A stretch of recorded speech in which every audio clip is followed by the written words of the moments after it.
Pessoal, então vamos hoje para a aula 2 da base teórica para inversão de valores, a base econômica, o argumento econômico para a inversão de valores. Eu até destaco um trecho aqui do meu livro, que tem título As universidades são os tumores da sociedade. Eu digo o seguinte, tem um capítulo inclusive com esse título, a base teórica da inversão de valores. Eu destaco: se a sociedade é responsável pelos danos causados aos pobres, situação em que a suposta degradação produzida pela sociedade burguesa levaria à morte, todos os anos, milhares de pessoas, essa sociedade perderia a legitimidade enquanto forma de organização, justificando a instauração de uma nova sociedade para substituí-la. Portanto, o capitalismo liberal teria que ser combatido com todas as forças. E aí, dou sequência. Então, pegando a questão mais de perto, a argumentação. Ora, se essa sociedade capitalista ela é responsável pela degradação no trabalho das pessoas, o que leva uma infinidade de pessoas a perder a sua vida, que leva à subnutrição e todas as desgraças apontadas pelo Engels, por exemplo, na situação da classe operária, e se ao mesmo tempo essa sociedade ela está numa base que ela faz com que, e é esse o sentido do Engels, pessoas boas, decentes, mais ou menos naquela questão do Rousseau, lá do Teoria do Bom Selvagem, que o homem seria naturalmente bom e o problema é que a sociedade o corrompe e a sociedade leva ele para os caminhos errados, não é isso? Bom, então o homem seria naturalmente bom, ele teria suas virtudes, mas o que é que causa problema com esta... O que é que vai desvirtuá-lo, digamos assim, O que é que vai desvirtuá-lo é a sociedade capitalista. Ora, se é a sociedade capitalista que faz isso, ela é, por essência, má. Se ela é má, ela precisa, então, ser combatida. E por que ela precisa ser combatida? Porque aquele que está delinquindo, por exemplo, ele está fazendo... porque ele está sendo uma vítima da sociedade. Entenda que não é apenas uma retórica de defensor de delinquente que aparece na televisão. Ela tem um princípio teórico. Então, digamos assim, aquele indivíduo que comete um crime, ele está sendo em si, no próprio ato dele cometer um crime, ele está sendo violentado pela ordem social que lhes impõe essa diversidade. Porque ele, em tese, seria alguém que ama o bem das pessoas. Ele gostaria de estar numa atividade lúdica, ele gostaria de estar, ajudando a velhinha a atravessar a rua. No entanto, ele foi submetido, ele sofreu uma violência. Entenda esse ponto. Ele estaria sofrendo, ou teria sofrido uma violência ao ter que praticar crimes. Ou seja, observe que essa inversão ela tem essa base teórica e aí ela leva a uma questão moral. Se ele é alguém que sofre ao cometer crimes, suponhamos que o assaltante ele apenas queria pão e picanha de preferência, uma dosinha de uísque também ia bem, mas aí como isso se torna inviável, ele vai fazer um assalto. E nesse assalto, então, a natureza dele é boa, mas dadas essas contingências, ele vai ter que passar por esse trauma que é tirar a vida de alguém. Bom, e isso é assimilado de certa forma, que aí agora a gente vai dar um pulinho no Dharma. Bom, essa tese ela foi muito difundida nos meios intelectuais, isso desde o século XIX. Aí vem século XX, século XXI, Vamos pegar final do século XX, porque a minha referência aqui é o Theodore Darmpel, que escreve a partir da década de 1990, Eu até chamo a atenção para o fato de que o Darpo, que ele é um psiquiatra, um médico psiquiatra que atende nas penitenciárias. Ele é um super vivido, conhece o mundo, mas o dado interessante é a atuação dele nas penitenciárias. Então ele já destaca que o preso que ele vai atender lá na penitenciária, o preso ele já sabe desse argumento que ele não é o responsável pelos seus atos, que ele comete aquelas coisas em função de algo maior, né? Até destaco uma parte aqui da página 27 do A Faca Entrou, que é o título do livro ou melhor, da Vida da Sarjeta, que é o livro do Darpo. Ele diz: ao ouvir o relato que as pessoas fazem da própria vida, como faço todos os dias, fico tomado de surpresa pela pequeníssima parte que atribui aos próprios esforços, escolhas e ações. Implicitamente discordam da famosa máxima de Francis Bacon de que o molde da fortuna dos homens está principalmente nas mãos deles. Em vez disso, vê-se como massa nas mãos do destino. Então, digamos, os presos com quem ele atende, né, diariamente, não dão sentido aos seus atos como sendo escolha, responsabilidade deles, mas como algo lhe conduziu. Tem até um livro dele com essa frase, né, que é o título do livro, que se chama A Faca Entrou. Um dos presidiários que ele vai atender, na conversa, ele pergunta o que ele tinha feito, ele fala que teve uma briga e a faca entrou. Ou seja, ele já entende que esse é o argumento que ele usa. Então, a delinquência inglesa entende isso. E aqui no Brasil, através, sobretudo, de um partido, né, que começa com P e termina com L, que se encarrega de fazer as visitas às penitenciárias, de dialogar, de conversar, de palestrar com os presos, eles apontam exatamente nesse sentido, de mostrar para o delinquente, seja ele de a facção violenta, não importa, que ele é a vítima da sociedade. Bom, se ele é uma vítima da sociedade, alguma coisa tem que ser feita por ele. Então, aí volto lá naquela questão apontada pelo Engels, que se alguém comete um ato violento, ele sofre por isso.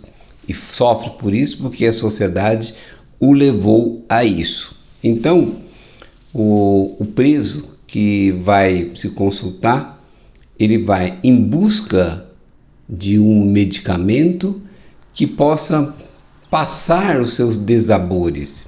E o Darpo insiste, inclusive, que os presos, ou melhor dizendo, o Darpo coloca que há uma insistência por parte dos presos na busca de um medicamento para que livre ele daquelas práticas.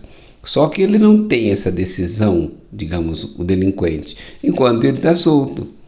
Aí quando ele cai preso, aí ele acha que precisa de ser feito por ele alguma coisa. Ou seja, o Estado, através daquele médico que está ali, tem que providenciar um medicamento que tire ele daquela situação, e obviamente de desgraça e de desespero que ele está, nem tanto, né? Pelo fato de estar preso. A obra que eu me refiro do Darpo é esta aqui, né? A Vida na Sarjeta. Está na contramão, mas depois eu arrolo todos os títulos aí. Que é uma obra muito importante, né? E ele vai dizendo, nesses seus depoimentos, ele destaca, né, que um prisioneiro recém-encarcerado pela enésima vez foi até ele, né, dizendo que estava deprimido porque o problema começou novamente. E aí ele pergunta, e qual era?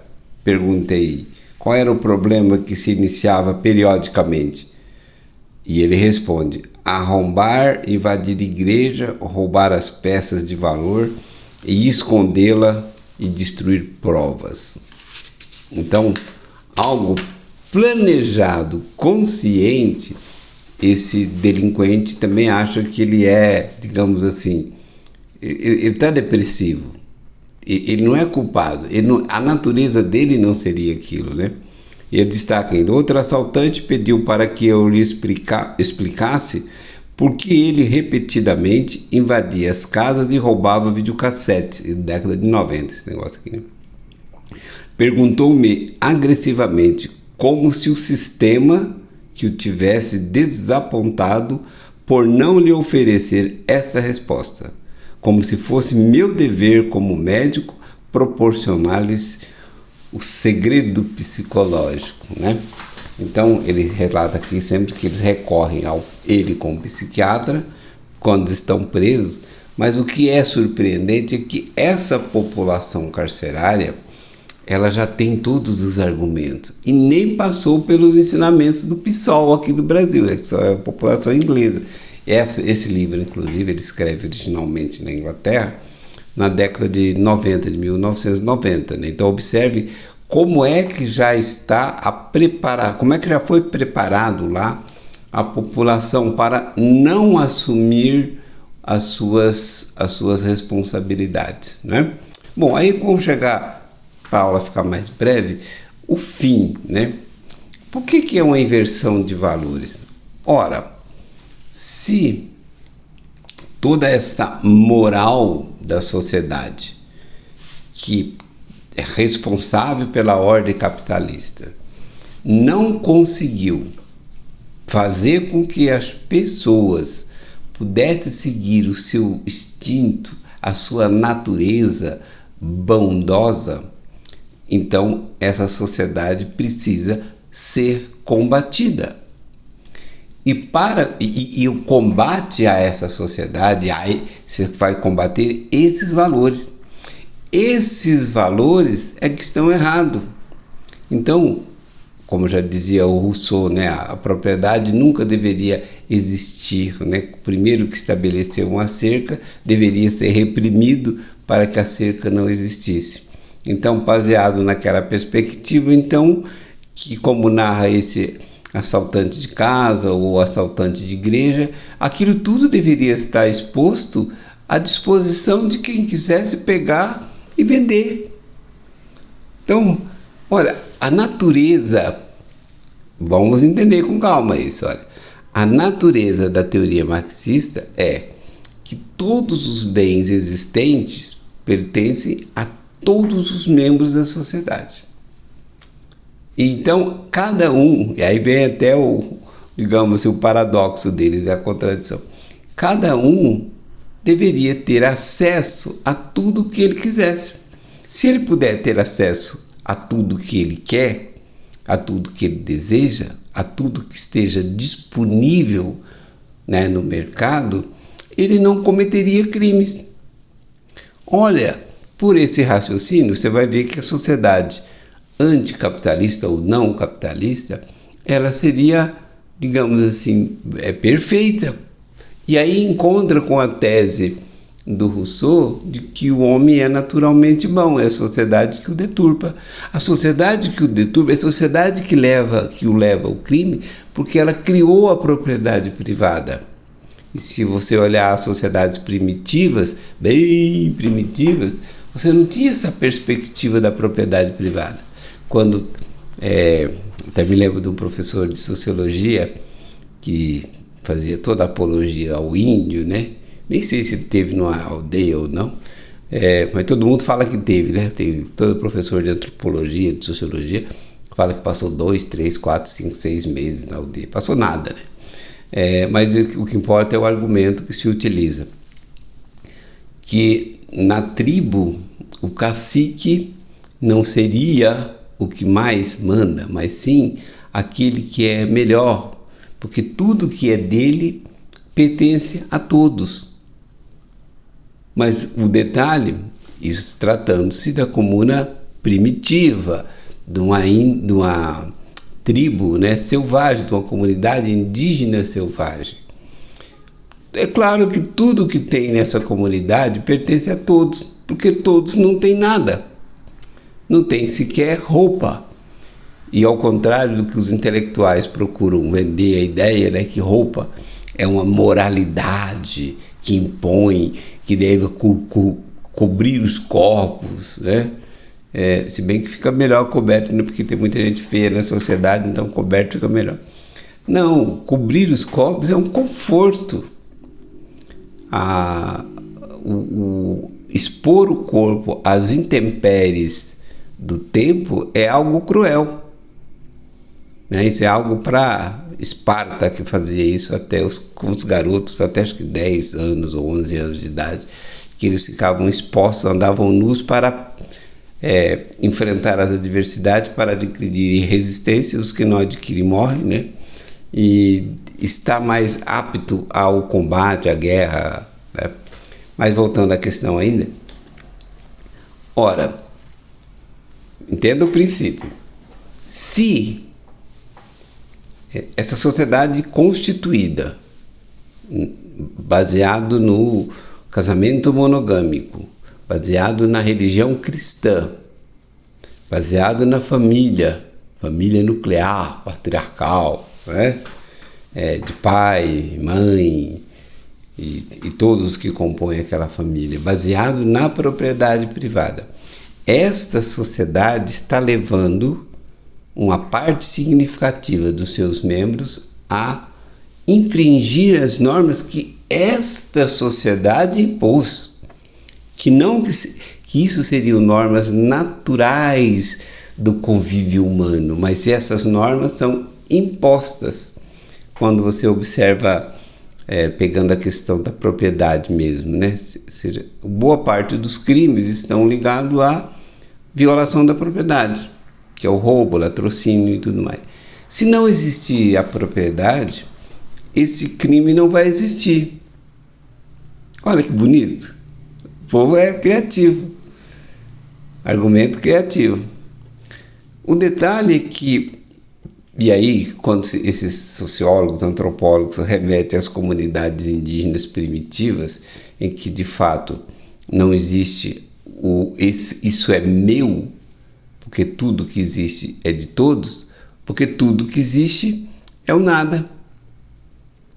Você olha as habitações, as condições de vida, ou seja, ninguém agora tem, porque agora tem outra história, né? Agora cacique tem Hilux, mas na comunidade primitiva eles não teriam nada, eles não têm nada.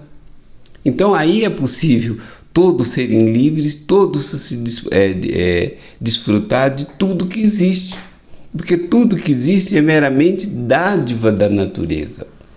Me lembro que na minha universidade teve umas discussões, inclusive bem acirradas em sala de aula, no momento em que cogitou-se privatizar a empresa de água do município, do estado do Paraná, né? Companhia de Saneamento de Água e Esgoto do Paraná.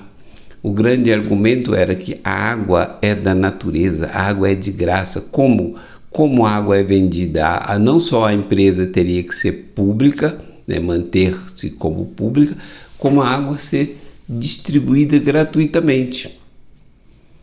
E o argumento que eu sempre usava, e isso é uma questão interessante de observar, a água de fato é gratuita, está na natureza. Só que ela estava lá na minha cidade, ela ficava no Rio Pirapó. Lá está a água da natureza, suja, cheia de dejetos, bactérias. A água pode buscar lá no rio um balde de água sem problema, não tem nada que pagar. Mas a água que nós recebemos no nosso encanamento, né, como aqui onde eu moro, a água vem do Rio Paraíba do Sul, do Rio de Nossa Senhora Aparecida. Ou seja, a água que chega na minha torneira, ela é uma água que tem capital investido ali, desde o bombeamento, o tratamento, as averiguações para ver se a água está de fato potável.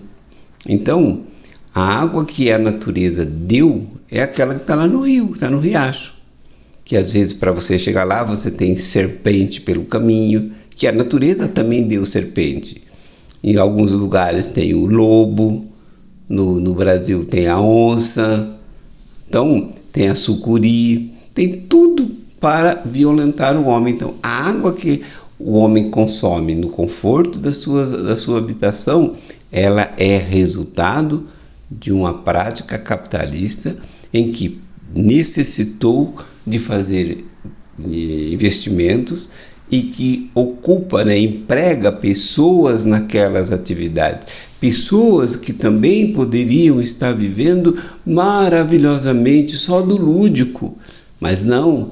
O funcionário da companhia de saneamento aqui do estado de São Paulo, ele teve que levantar cedo, 7 horas da manhã provavelmente, ele já deu entrada lá para acompanhar o seu trabalho, as suas atividades, revisar as máquinas, os outros trocando tubulações, revisando, ou seja, aquelas pessoas que me proporcionam esta água limpa e cristalina e potável,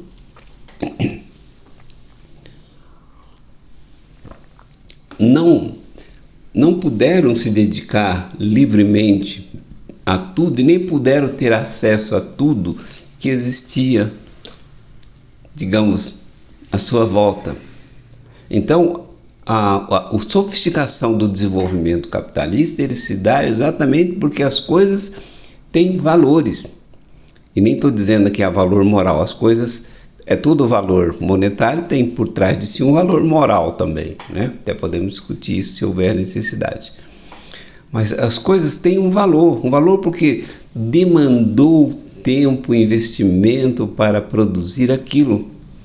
E aí não combina, e aí por isso que as pessoas se revoltam, com essa inversão de valores que está sendo praticada por todas as nossas instituições brasileiras, seja Ministério Público, seja a Justiça quando vai fazer os seus julgamentos, e em especial aquelas que vão formando opinião, como as universidades. Por isso que eu insisto sempre, destaco aqui, caiu no meu telefone aqui dentro.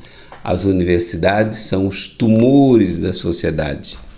E no Brasil, em especial, as universidades são responsáveis pela distribuição das ideias cancerígenas, das ideias tumorosas por toda a sociedade. E aí chegamos a esse ponto do que a inversão, digamos, degradar todos os valores que norteiam o desenvolvimento da sociedade seria então uma necessidade histórica, como gostam os marxistas. Então a própria existência da família, da monogamia, do casamento, do cristianismo, da propriedade privada, seria essas instituições que são as danosas e que levam a infelicidade para os homens. Bom, se é essa a situação, vamos fazer como Márcia Tiburi, eu defendo o assalto, E se por acaso num assalto ocorrer que o assaltante dê um tiro na cabeça do assaltado para roubar o telefone, para pegar o exemplo que ela fala do assalto ao telefone, então nós devemos lamentar o sofrimento que esse assaltante vai estar submetido não por ser preso, que ele não vai ser preso, mas pelo fato em si dele ter tirado a vida de alguém. Então, ao invés de olhar para aquela pessoa que levou um tiro, não, a sociedade está com a inversão de valores, está voltada a olhar para aquele que executou o ato de tirar-lhe a vida. Estão entendendo?